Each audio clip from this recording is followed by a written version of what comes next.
take your favorite bread. In this case, it's brioche, but it could be challah bread or really whatever you have laying around the house. Sourdough would be nice. And then we take cinnamon sticks, which sort of, like, you gotta follow me here because I'm a little weird. You guys know this. It looks like a bone, right? So this is something French toast. It reminds me of my youth. This is for the movie Boyhood.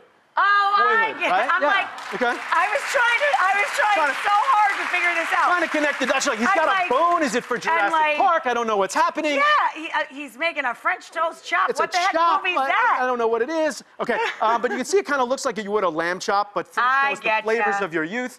And what we're gonna do is just dip this into a mixture of vanilla bean, cream, a little bit of eggs, just like you would French toast.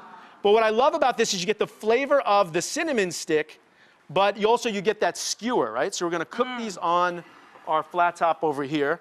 I'm gonna just get these marinating. Thank you for doing that, by the way. Sure. It looks I feel like I bailed on you over there. No, it looks beautiful. And I love the little French toast pops. This is so adorable. We pop that in here, cook them right on the plancha or on the griddle. So cute. And then you're doing these for a lot of people, pop them in a low oven. So down low here I have. Just keep them nice and warm in the oven. Nice I've got some down here. Let's see, we'll pull this out. Got them. Some that are nice and brown, and we'll just kind of put these over here on this last plate.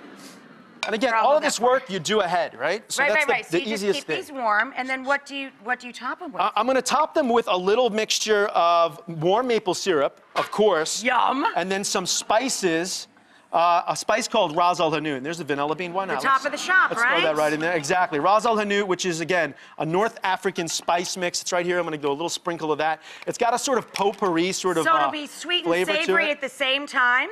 And Ras Al Hanout means the top of the shop. It's all of the best spices from the top of the shop. Exactly. So it's a big spice blend. Hibiscus and lavender. God. And then there we go. That's your dessert or your breakfast if it's that type of party.